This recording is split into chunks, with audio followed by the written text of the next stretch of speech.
Bueno, pues nada, muchas gracias a todos por venir. Vamos a presentar el libro Banda de Cosacos, Historia y Memoria de la Nueve y sus hombres. La Nueve es la compañía que es la primera que entró en la liberación de París en la Segunda Guerra Mundial, en la que participaron muchos españoles. Y es el libro que ha publicado hace unos meses Diego Gaspar Celaya en Marcial Pons. Está prácticamente agotado. Yo creía que no íbamos a poder hacer la presentación porque la semana pasada nos dijeron que no había ejemplares y al final han salido unos pocos para poder hacerla. Y bueno, Diego Gaspar yo no me acordaba, pero ya es un autor de La Anónima. Ya en el 2011 presentó Republicanos aragoneses en los campos nazis, aquí, un libro publicado por Rolde, y bueno, ya he presentado demasiado a Diego porque ha venido Carlos Domper, otro historiador de la universidad, que es quien va a presentarnos un poco el libro y al autor. Lo primero, gracias a Diego por venir a Huesca a presentar este libro, que en realidad es un libro de impacto nacional, entonces es un placer tenerlo en Huesca. Yo no voy a hablar del libro porque tenemos aquí al autor, así que yo me voy a abstener de hablar del libro y lo que voy a hacer es brevemente presentar a Diego y más que presentar a Diego, situar lo que hace Diego para entender este libro. Y luego Diego que nos hable de él. Básicamente Diego es profesor del Departamento de Historia de la Universidad de Zaragoza. Él de hecho hizo su tesis en la Universidad de Zaragoza en 2014, si no me equivoco. Sí. Una tesis precisamente sobre los españoles que participaron en la 9, la liberación de París y demás, en la Guerra Mundial en Francia. Pero aparte de eso, Diego ha sido investigador invitado en muchas universidades internacionales. Ha sido investigador en universidades de Estados Unidos, de Gran Bretaña, de Holanda y sobre todo de Francia. De hecho, su presencia en Francia es muy importante para entender este libro y la perspectiva de este libro. En realidad, Diego forma parte de un grupo de historiadores pequeño que desde hace más o menos una década lo que está haciendo es renovar los estudios de la historia militar en España. La historia militar en España se ha caracterizado hasta hace más o menos una década por ser una historia con una aproximación excesivamente descriptiva, excesivamente centrada en lo diplomático, de las relaciones internacionales y en las relaciones de la estrategia. Y lo que está haciendo este grupo de historiadores, del que Diego forma parte, es aproximarse a lo que es la historia militar desde la historia social y desde la historia cultural. Es decir, dejar de lado por qué, cómo sucedían las batallas, cuál es la importancia de la política exterior en esas batallas y centrarse en los soldados, en los combatientes, en su vida, en sus emociones, en qué pensaban, cómo se relacionaban. Y en concreto Diego se está aproximando a esa perspectiva desde lo que podríamos llamar como los combatientes transnacionales o los voluntarios en armas, transnacionales en armas. ¿De acuerdo? Es en realidad el campo desde el que Diego está trabajando sobre estas temáticas. Y ahí es donde entra precisamente este grupo de soldados y la importancia que tiene el trabajo de Diego en este sentido, y con esto voy a acabar, es que él es precisamente quien en una de las grandes corrientes de la historia militar a nivel mundial, que es el del estudio de los combatientes transnacionales, Diego está situando allí precisamente a los republicanos españoles. Y creo que ese es el gran trabajo de Diego y en realidad a lo que apunta este libro, del que nos va a hablar ahora Diego. Bueno, pues no sé, claro, yo estoy muy contento y además, fíjate, pudiendo haber firmado un libro a quien fuera mi profesor de educación física aquí cuando yo cursé 2 años en Salesianos de Huesca, porque yo viví al final de esta calle, un poco más allá. Entonces, bueno, pues para mí siempre es un placer, ¿no? Volver a Huesca, aunque desde que conozco a Carlos, pues ya no es mi ciudad, claro, es la suya, ¿no? Pero bueno. Y luego, claro, agradecer a Carlos las palabras tan amables y exageradísimas, porque, bueno, somos amigos antes que compañeros ya, y es verdad. Y el hecho de formar parte de ese grupo que dice él, que en este caso se dedica más a los estudios de guerra, pero que hay otros grupos de los que Carlos forma parte y que son gente como Carlos o como David Alegre o como Miguel Alonso o como Alfonso Iglesias, por ejemplo, ¿no? que han estado, que fíjate, han coincidido todos ellos en un proyecto muy interesante como ha sido la Revista Universitaria de Historia Militar, y que desde ahí pues han encontrado también una plataforma para poder saltar y para poder en realidad afianzarse, porque tienen trabajos de muy grande y mucha calidad, ¿no? Entonces, para mí es un privilegio, ¿sabes? Que me metáis en ese saco, la verdad, sea dicha. Y en realidad esto era más humilde, o sea que aquí lo que hay es un intento de continuar en una parte de lo que se inició precisamente en la tesis, donde lo que se intentó era situar a todos los españoles que habían formado parte de los ejércitos franceses durante la Segunda Guerra Mundial. Llamaba la atención algunas preguntas, claro. Muchos de nosotros sabemos cuando nos planteamos la historia del exilio y decir, uy, pues, ¿y por qué estaba la gente en los campos, no? Pues bueno, sí, la duda, más o menos, la historiografía en estos últimos, sobre todo desde los años 90, había contestado esas preguntas. Pero quizás las preguntas de cómo salieron de los campos y sobre todo hacia dónde fueron cuando salieron de los campos no estaban tan contestadas o no había tanto nivel de detalle para poder contestarlas. Y yo creo que fueron algunas de esas preguntas las que me llevaron a, de alguna forma, seguir sus pistas, seguir un poco ese camino que habían ido trazando y que se ve bien en sus itinerarios de vida, porque aquí no solamente hay itinerarios de combate, no, hay itinerarios de vida, que es un poco lo que Carlos venía a decir cuando aquí las batallas son completamente secundarias. De hecho, o sea, hablamos del frente del norte de África de 1942, hablamos de Bir Hakeim y no decimos nada, ni una sola palabra de qué había pasado allí en el desierto, no. No, si acaso mencionamos cuáles son las condiciones que se dan en la guerra en el desierto, ¿no? Pero no es el objetivo del libro. El objetivo del libro es acercarse a cada uno de ellos, porque, insisto, al margen de combatientes, para nosotros lo más importante es que son personas y que sobre estas personas se tiene que escribir eso, una historia social que de alguna forma nos dé a conocer cuáles han sido sus trayectorias vitales y nos deje contestar a esas preguntas de, oye, ¿por qué están en el ejército francés? ¿Y con quién comparten, no? Entonces, ese era uno de los objetivos del libro. Y otro de los objetivos del libro, muy muy claro, es el que creo que a veces puede resultar más polémico, pero es, poner en cuestión algunos de los mitos y de las leyendas que pesan sobre estos hombres, ¿no? Porque es muy curiosa esta historia. De repente nos dimos cuenta que nadie había contado su historia durante muchísimos años, ¿no? ¿Por qué? Pues porque en Francia, sobre todo, tanto el relato que el gaullismo hace, sobre todo a través de la construcción de ese mito de la resistencia y del resistencialismo, de la liberación de su país por ellos mismos, que además luego lo comparte en parte, sobre todo hasta el año 47, lo comparte con el Partido Comunista Francés, donde se privilegia esa lectura en la que los franceses ellos mismos han sido los autores de su propia liberación y donde evidentemente la actuación, la contribución de extranjeros tanto a la guerra regular, como serían los ejércitos, como a la guerra irregular, que es ese contexto de la resistencia, ¿no? Aquello que llamaríamos, lo centréis, sabotajes, redes clandestinas, etcétera, y donde sobre todo las mujeres tuvieron un peso específico muy importante.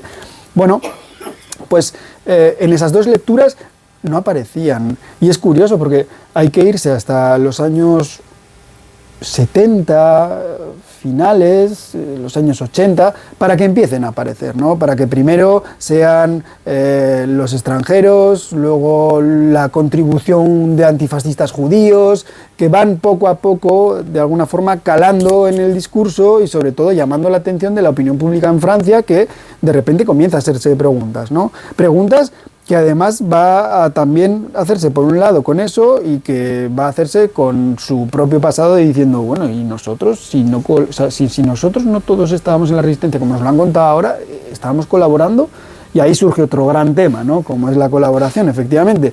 Bueno, pues de esa emergencia de múltiples memorias, si queremos, enfrentadas en un espacio en el que se han puesto en cuestión precisamente esos grandes relatos nacionales que se habían construido en la posguerra mundial, sobre todo, insisto, a partir de los años 70, nace, que comencemos a saber un poco más sobre ellos. ¿Qué es lo que sucede? Hasta el año 2008 los archivos en Francia, como en otros países, tienen unas determinadas pautas, ¿no? unos plazos, y no se habían abierto. En este caso se empezaron a abrir y se tenía acceso a individualmente cada uno de los archivos de estos hombres, ¿no? Al margen de los archivos de las grandes unidades que podríamos ir a ver en las grandes batallas, no. Aquí lo que importaba era poder ir a ver las fichas personales de cada uno de ellos, ¿no? De los que aparecen aquí detrás, que estas fotos que veréis en el libro, si os dais cuenta, ¿vale? Vienen de sus fichas personales, ¿no? Pues muchas de estas fotos se las hacen en un estudio en París o en un estudio en Perpiñán antes de alistarse, y entonces llevan esa foto para alistarse cuando van a la caja de reclutamiento.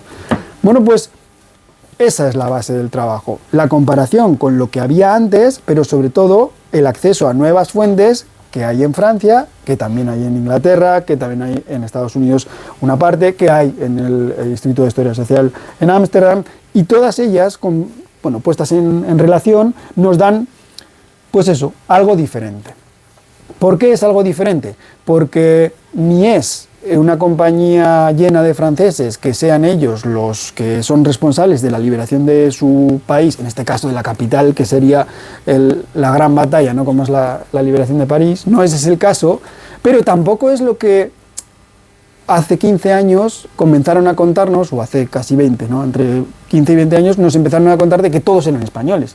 Pues no, tampoco ese es el caso, ¿no? Es decir, aquí hay una mayoría española, porque cuando se forma esta unidad, la mayoría son españoles, porque hay unas circunstancias también. Es decir, cuando se forma esta unidad, se forma porque hay un hueco en las filas del ejército francés, porque de repente los soldados negros que ocupaban esas filas, que pertenecían a regimientos de tiradores senegaleses o regimientos de tiradores del Chad, pues tienen que salir, porque hay un proceso de blanqueamiento, porque quienes van a armar esas divisiones blindadas francesas son los norteamericanos y están poniendo unas condiciones encima de la mesa. Y cuando ese hueco se genera, lo que sucede es que tanto los españoles como los jóvenes norteafricanos que no son negros, ¿vale?, que son café con leche, como los españoles, ¿vale?, que no son negros, tienen la oportunidad de entrar a las filas de estos ejércitos. Entonces, a partir de ahí, y yendo, insisto, comparando esos archivos, se iba sacando uno a uno quiénes eran. ¿Qué es lo que sucede? Al principio sí, hay prácticamente un 85% de la compañía que es española cuando nace, ¿vale? ¿Quiénes no son españoles en su nacimiento? La oficialidad. Quienes comandan, quienes tienen el mando, quienes tienen el poder dentro de la unidad. Pero lo importante aquí, y lo que ha resultado más interesante, es ver cómo evoluciona. ¿Por qué? Porque la guerra es mierda, suciedad, mal olor, alcohol, prostitución. La guerra es de todo menos bonita. Y muerte, por supuesto, es muerte. Muerte, heridos, y la muerte y los heridos hacen que causen baja mucha de la gente que había empezado, insisto, su andanza en África, ¿no? Su andanza, como decían aquellos, ¿no?, de raíces quijotescas, que les llamaban. Entonces, ¿qué es lo que sucede? Quienes van a ocupar, en este caso, los huecos que dejan ellos cuando causan baja, no son otros que soldados franceses, reemplazos franceses o voluntarios que se incorporan en la metrópoli. ¿Por qué? Porque ya no estamos en África. Porque las bajas no se producen cuando estás entrenando en Temara al lado o en Casablanca, no, cuando estás haciendo el rodaje a los vehículos norteamericanos porque los has ido a coger al puerto de Casablanca y les tienes que hacer el rodaje a los semiorugas, no. Las bajas se producen cuando tú desembarcas en Normandía a partir del día 1 de agosto de 1944 y al día siguiente no, pero a los 2 días tienes una batalla como SQC en la que hay de repente 8 españoles que mueren. Y hay que reemplazarlos. ¿Con quién se reemplaza a esos 8 españoles? Pues con jóvenes que pertenecen a la resistencia interior y que cuando los ejércitos aliados llegan a su pueblo, ¿qué dicen? Bueno, yo aquí, ¿sabes? Si vosotros habéis liberado mi pueblo, lo único que puedo hacer, si quiero seguir contribuyendo a esto, es alistarme. Y evidentemente se alistan y sirven para llenar los huecos que va dejando esta gente. Y esto es una constante que se repite desde agosto del 44 hasta el mes de mayo, o hasta, no, vamos a ponerlo bien, hasta el mes de abril de 1945, que es en realidad cuando tienen lugar la llegada de los últimos elementos de reemplazo a la compañía. Claro, cuando llegamos al mes de mayo, al 5 de mayo del año 45, que es el día en el que se toma Berchtesgaden, o que es el día en el que se libera Mauthausen, por ejemplo, en realidad es el día que termina la guerra, aunque la negociación se firme 2 días después en el cuartel general de Eisenhower en Reims, o la capitulación se firme allí, la compañía ha cambiado por completo. O sea, su naturaleza ha cambiado por completo. Los españoles son un 30%. La mayoría por completo es francesa. Y aún así, aún teniendo estos datos, que los vemos, insisto, por las bajas, estudiando, bueno, pues hay que reconocer a ellos también, hay que identificarlos, que es algo que hace este trabajo, y también hay que identificar a todos aquellos extranjeros que junto a estos españoles y estos franceses habían formado parte de esta compañía. ¿Quiénes son esos extranjeros? Pues la mayoría son brigadistas internacionales, que habían ya servido en España y que lo van a hacer también ahora, pues yo os digo, en África primero y después en Europa. ¿Cómo? Pues como lo que podríamos llamar, ¿no?, un poco volviendo a ese concepto de la transnacionalidad, combatientes transnacionales, en este caso, de lo que ellos consideraban la libertad. Digo lo que consideraban la libertad porque el final de esta obra, como se dice en el capítulo final, es un final con aristas. Porque cuando el motor, y esto es lo más interesante yo creo de todo, cuando el motor del antifascismo se apaga, precisamente cuando termina la guerra, cuando Hitler es derrotado, la pregunta de qué pasa con muchos de ellos es también interesante, ¿no? Bueno, cuidado, esto es gente joven, que se ha pegado toda su juventud combatiendo desde la Guerra Civil Española, ¿vale?, hasta 1945. ¿Cuál es su oficio, no? Si Leónidas les preguntase cuál es su oficio, lo que responderían ellos sería: mi oficio es guerrear, mi oficio es ser un guerrero, ser un combatiente. Ese es mi oficio, no tengo otro oficio. Es que eso da muchísimos problemas a la hora de plantearse una reinserción en la vida civil. Y eso hace que muchos de ellos se planteen: hostia, si yo solamente sé hacer esto, ¿dónde puedo seguir haciendo esto? Y el único escenario posible para seguir haciendo eso es un escenario colonial. ¿Por qué? Porque los siguientes conflictos a los que vamos a asistir es precisamente las guerras de descolonización. Y en este caso nos conecta con el último de los capítulos, donde hablamos de aquellos que cuando se firma cuando se firma la capitulación de la Alemania nazi, lo que hacen es seguir combatiendo, firmar por 2 años más para irse a combatir a Indochina. ¿Con quién? Con los ejércitos franceses. ¿Por qué? Porque sus posesiones coloniales están siendo amenazadas allí. Entonces, este es un poco, para que veáis, ¿no?, la gran singladura, ¿no?, la larga duración de sus hombres, ¿no?, del recorrido de sus hombres. Esto es, ¿qué es lo que hay dentro? A ver, comprar el libro, claro, ¿sabes? No, lo que hay dentro es un trabajo que yo creo que tiene mucho detalle y que es muy interesante. ¿Por qué? Pues porque, uno, yo le puse mucha ilusión. Esto no puedo decir otra cosa, porque este tema me apasionó, sobre todo desde que soy muy joven me apasionaba este tema. Y sobre todo porque ha ido evolucionando, porque yo al principio me tragué todo lo que me decían, todo, absolutamente todo. Decía: españoles, ¡buah!, lo hemos reventado, ¿sabes? Lo hemos hecho todos solos, somos los mejores, no pasa nada.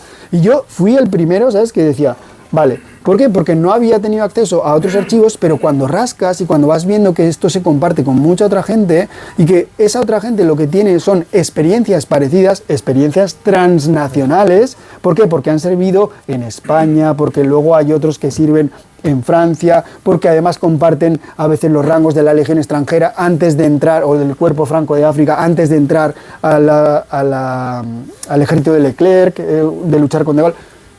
Ves que hay muchas cosas que se comparten, ¿no? Entonces, yo creo que eso es una parte interesante. La otra parte interesante, saber qué es lo que hacen cuando no están peleando.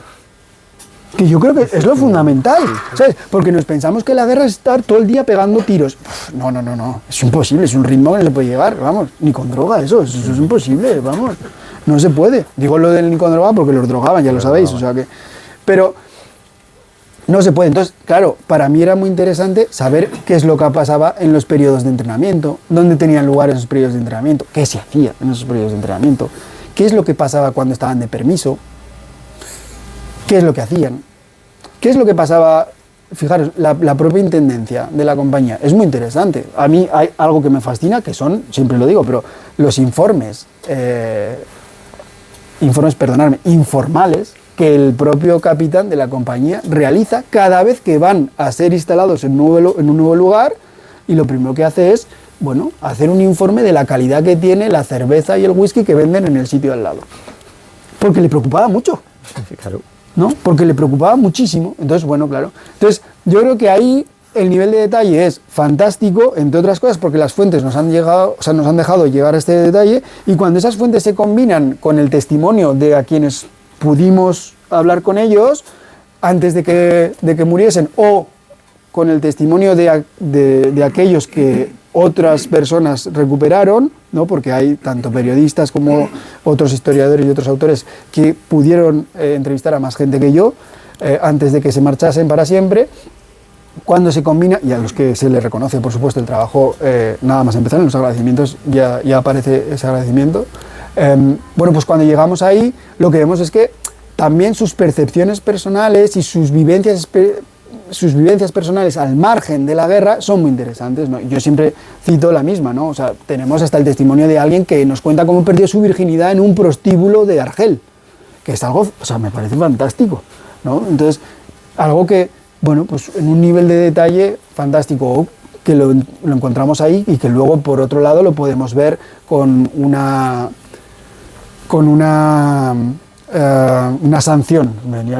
Como son los archivos franceses, me viene el nombre, un punition me venía, ¿sabes? Entonces, una sanción que tiene otra persona. ¿Por qué? Pues porque había conocido a una camarera de la Medina de Rabat y le había encantado la moza. Entonces, claro, lo que hace es que falta revista el día que termina su permiso y por lo tanto se genera un expediente militar disciplinario y por lo tanto podemos seguir la trama de todo ello para ver que al final es una persona que va a desertar de las filas de esta compañía en el periodo de formación propio de la compañía. ¿Por qué? Pues porque evidentemente su interés no está en guerrear, está en otro sitio ahora mismo.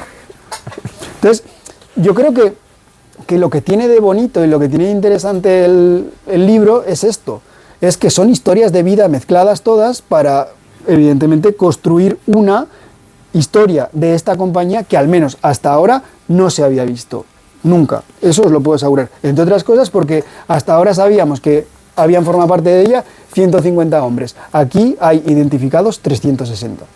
Y están todos, al final.